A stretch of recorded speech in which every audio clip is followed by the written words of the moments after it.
যুদ্ধবিরতি ভঙ্গ করে গাজায় বোমা হামলার প্রতিবাদে ফুঁসে উঠেছে ইসরায়েলের সাধারণ মানুষ।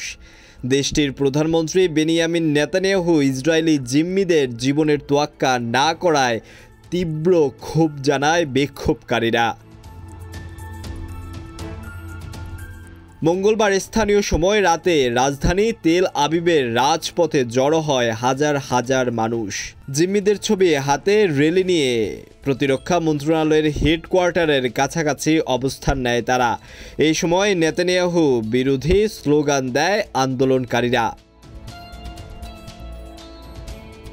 হামাসের সঙ্গে চুক্তি করে যে কোনো মূল্যে বন্দী ইসরায়েলিদের ফিরিয়ে আনার দাবি জানান তারা। গত ১৯ জানুয়ারি গাজায় প্রথম ধাপে ৪২ দিনের যুদ্ধবিরতি শুরু হয়। তখন ২৫ জন জীবিত ইসরায়েলি জিম্মিকে মুক্তি দেওয়া হয়। এছাড়াও হস্তান্তর করা হয় ৮ জনের মরদেহ।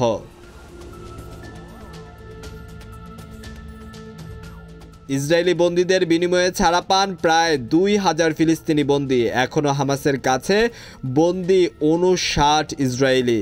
এদিকে ইসরায়েলের প্রধানমন্ত্রী বেনিয়ামিন নেতানিয়াহু বলেছেন, গাজায় উপত্যকায় হামাসের বিরুদ্ধে ইসরায়েলের পূর্ণ শক্তিতে আবার যুদ্ধ শুরু করেছে।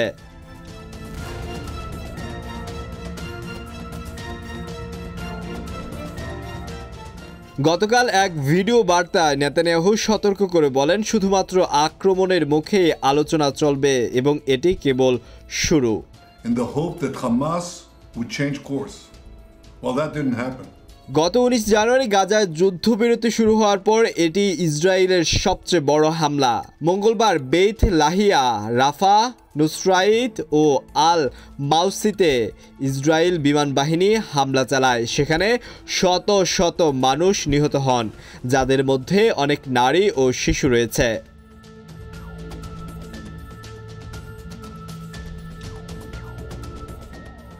আলওয়ান খান, ঢাকা প্রকাশ।